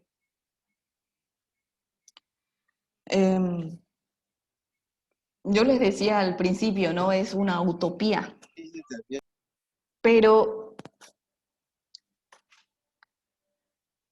con el caminar de nuestra experiencia, de nuestras luchas, nos vamos acercando a ese sueño que tenemos, ¿no? Y que esperamos que desde allá de los espacios donde ustedes están, nos puedan acompañar en esta lucha y en este camino que está lleno de espinas para nosotros como pueblos indígenas, ¿no? Desde esos espacios donde ustedes están, desde el entorno en donde ustedes se desenvuelven, nos puedan acompañar y apoyar en esta lucha.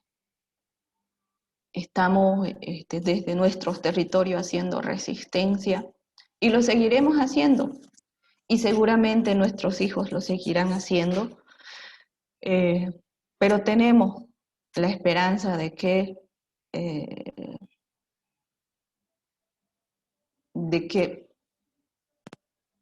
vayamos tomando conciencia y nos vayamos uniendo a esta vida, a esta relación, a esta conexión con el ambiente, porque lo podemos hacer desde cualquier lugar que nos encontremos, esa conexión. Es lo que he querido compartirle a todos en este espacio que me han permitido estar. claramente hay muchas cosas que todavía faltan para hablar, muchos ámbitos que tratar, que profundizar, pero creo que en estos espacios es importante ir tomando estos espacios para dar a conocer, ¿no? De verdad yo agradecida por la invitación que me han hecho, espero que este pequeño aporte sirva, ¿no?, para ir construyendo nuevas propuestas y nuevas alternativas de desarrollo, de proyectos que vayamos, ¿no?, viendo para nuestros pueblos. Muchísimas gracias y los escucho, ¿no?, también a todos sus opiniones, quizás alguna, también alguna complementación que quieran hacer, ¿no? Muchísimas gracias y estoy aquí para escucharlo, para que sigamos conversando.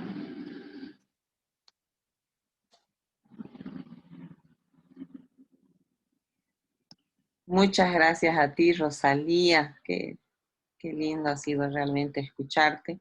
Ahí Monseñor Eugenio nos dice que el 26 de septiembre, con el 26 de septiembre son 10 años de la represión de la marcha del TIPNI, ¿no? Nos está aclarando ese puntito. Entonces tenemos unos minutitos cortitos, si alguien quiere consultar, comentar algo más. Adelante.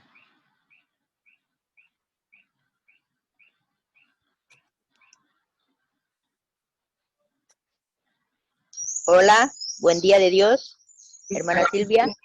Adelante, Lola. Buen día a todos. De verdad, agradecida por este compartir tan hermoso y adelante, siempre adelante, por la lucha de la tierra sin mal.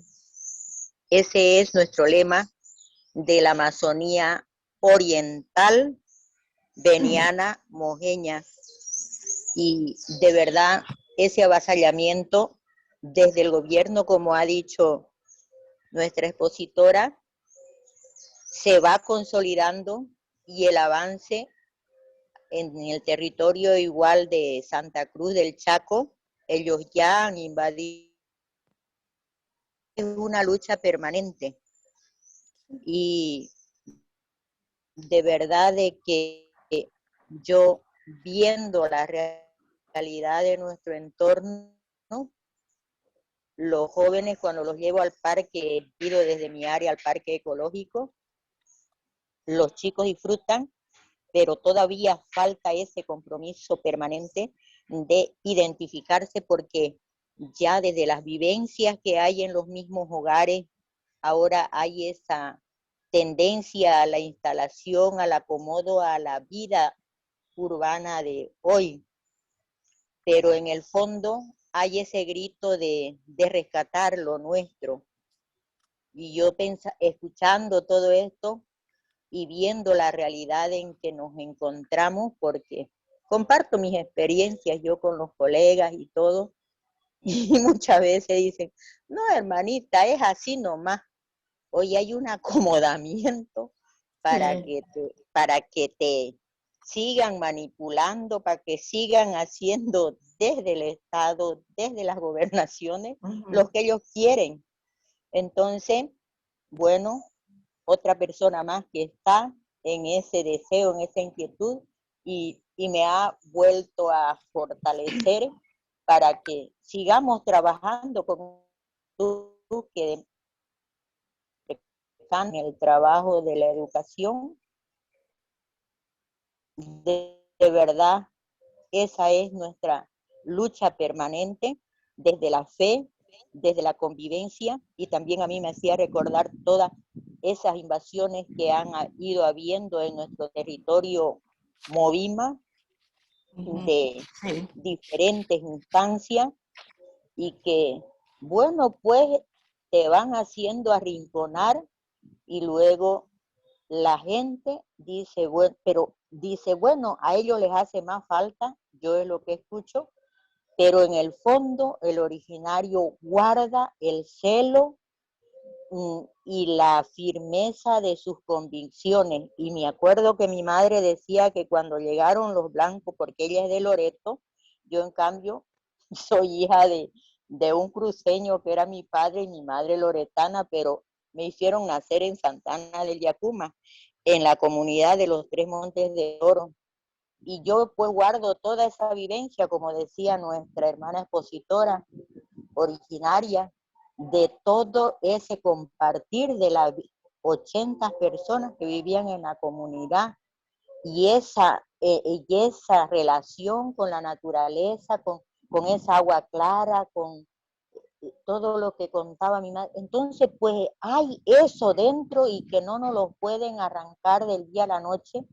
Y yo le agradezco porque no podemos callarnos y dejar sepultado. Y bueno, pues tenemos que seguir orando y luchando para hacer prevalecer nuestros derechos. Me recuerda también cuando se preparaba la marcha para el territorio y la...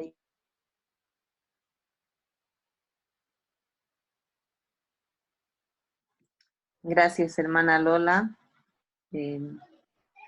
Claudia, ¿quería decir algo? Cortito, por favor. Bueno, buenos días a todos. Simplemente así agradecerle a Rosalía. Uno siente desde la manera en la que habla desde tan emocionada, desde su sensibilidad, que nos transmite esa misma emoción y esa sensibilidad, y se queda uno con esa emoción de querer transmitir más acerca de la vivencia de ellos a los demás. Y creo que esa es la forma más precisa para poder ayudar a la Amazonía, porque uno busca cómo poder ayudar y desde nuestro lugar y hacer escuchar la voz, hacer escuchar su voz de ellos es la mejor manera. Yo quisiera decirle a Rosalía que entonces en ese... deberíamos utilizar las herramientas de ahora, la tecnología, ¿no? Lo que tenemos, tal vez de forma más conveniente, como dice Rosalía. Es a veces el uso, no hacemos buen uso de estas herramientas que ahora tenemos, pero usándolas de manera conveniente, seguro que se llegaría a más lugares y a poder aportar más, haciendo escuchar la voz de estas personas, la voz de estas zonas y de estas comunidades que sí necesitan ser escuchadas. Y así como nosotros hoy día, que somos menos de 30 personas, hemos podido escuchar y podemos transmitir a cada uno que transmita uno más, ya vamos a hacer más. Tratar de llegar a la mayor cantidad de personas a través de estas herramientas. Sería interesante, sería muy grande poder escuchar a personas desde los mismos lugares, desde donde viven. No sé, tal vez alguna vez si podrían hacer eso, si Rosalía nos invitaría a poder escuchar ese tipo de testimonios de las personas que viven allá, desde el mismo lugar. La gente misma, las personas mismas se emocionarían y se sensibilizarían a través de ese tipo de relatos y de vivencias. Gracias, Rosalía, por tu emoción, por tu sensibilidad y por lo que me has dejado hoy día. Gracias a todos. Bien, Claudia. Monseñor, adelante. Gracias Rosalía por el testimonio. Me quedan muchas inquietudes y reflexiones. Una que me choca siempre es la facilidad con la cual los dirigentes indígenas y también diputados indígenas se han dejado corromper.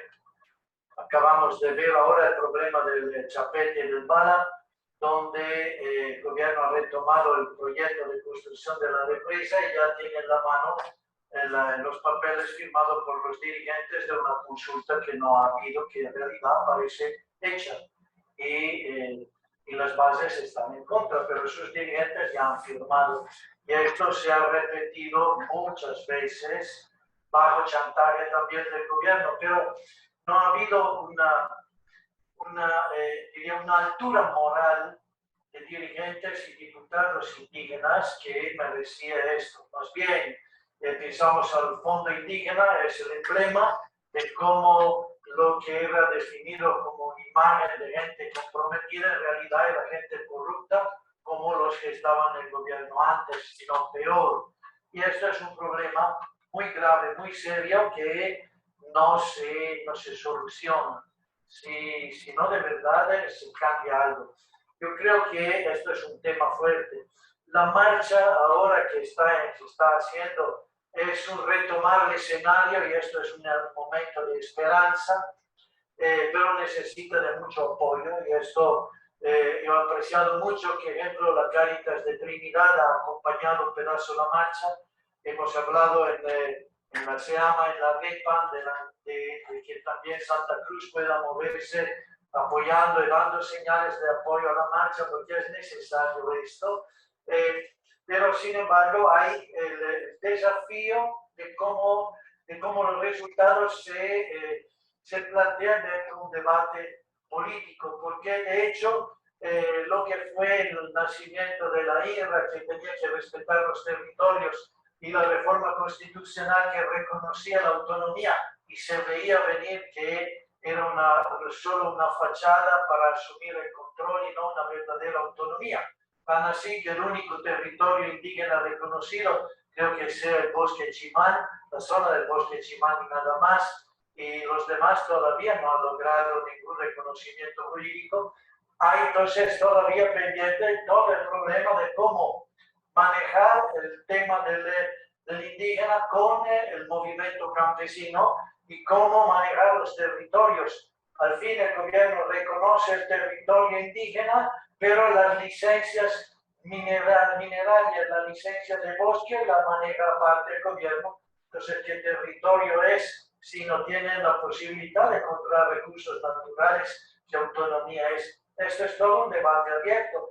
Y esto más abierto también por el hecho que tenemos que construir estrategias de convivencia que den posibilidad de vida y de respeto a todos. Y esto es complicado porque la diversidad cultural es extrema y vemos donde llegan normalmente los interculturales, ya se arrasa, se quema y todo esto. Acabo con el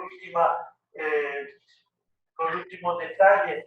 Mañana hacemos el día del peatón por respetar la naturaleza. Yo esta semana, yéndome a una reunión en Guayaramín, he contado por lo menos 10 incendios de magnitud que estaban destruyendo todo y que la contaminación que han metido en el aire es 1000 veces más grande de lo que ahorraremos mañana. Me parece que aquí de verdad hay muchas contradicciones de enfrentar y de trabajar y de construir. Pasos de esperanza los hay, pero son todavía semillas que hay que trabajar. Gracias. Gracias, monseñor. Y antes de darle la palabra a Mariví para que cerremos esta sesión, pues también me sumo a los agradecimientos, Rosalía, por regalarnos estas 2 horitas, acompañarnos, ¿no? Realmente ha sido una linda oportunidad de escucharte. Adelante, Mariví, su micrófono, por favor. Bueno, pues agradecer, como dije al inicio, a todos los que hemos hecho el esfuerzo, ¿cierto?, de estar en este taller. Y tenemos el taller de todo el mes. Al otro va también a compartir Fabio, uno que trabaja, un jesuita que trabaja en Mojos, con Rosalía, que viven en la zona. Y luego al otro sábado también está Monseñor Eugenio Cotter, que está en Riberalta viviendo todo lo que nos comparte. Y está al otro final, el final va a estar otro cardenal jesuita, Pedro Barreto, peruano, que estuvo en el sínodo amazónico también junto con Eugenio, ¿cierto? Entonces, pues son gente con mucho compromiso y vivencia. Entonces, eso lo que tenemos que hacer, lo que nos invita Rosalía, ¿no? Desde el principio, ayudarnos mutuamente y sobre todo de estos pueblos, a todo el mundo homogéneo, a todo el mundo ignaciano, a todo ese mundo de repente para muchos desconocidos, es solidarizarnos, concienciarnos primero, ¿no? ¿Qué es lo que vamos a hacer? ¿Por qué lo estamos haciendo? Muchísimas gracias por tu testimonio de vida, de cómo has compartido esta mañana, Rosalía. La responsabilidad no solamente son de los dirigentes, como hemos escuchado, Medio ambiente y la Amazonía es una invitación para niños y jóvenes, para hacer conciencia colectiva con las familias, con las organizaciones. Entonces, pues tenemos y estamos aprendiendo de la lucha de ustedes, ¿no? Una lucha constante, una lucha, ¿no?, que no se queda callada, 30 años. Entonces eso también nos solidarizamos desde aquí y creo que habrá, ¿cierto?, más conciencia. Y les invitamos, por favor, para el otro sábado, hacer lo que decía Daniel o Claudia, invitar a más gente, ¿no? Gente joven, porque yo creo que ahí está también el compromiso de cara al futuro, ¿no? No es que los mayores ya no tengamos nada que decir, pero pienso que los jóvenes tienen la responsabilidad de enterarse, de saber y de aprender. Yo esta mañana aprendí, recordé de cómo hay que tener la relación con la naturaleza. Muchísimas gracias, y no solamente la relación y el compromiso que tenemos que tener. Y entonces, pues nuestro trabajo, nuestra labor, nuestra pastoral, catequistas, alumnos, profesores, es la responsabilidad de cada uno del boliviano, de la boliviana. Agradezco de gran manera todo el trabajo que hacen Rosalía, va nuestro cariño del Centro de Espiritualidad Ignaciana, y que sepan que siempre les recordamos y les admiramos. Gracias. Adelante.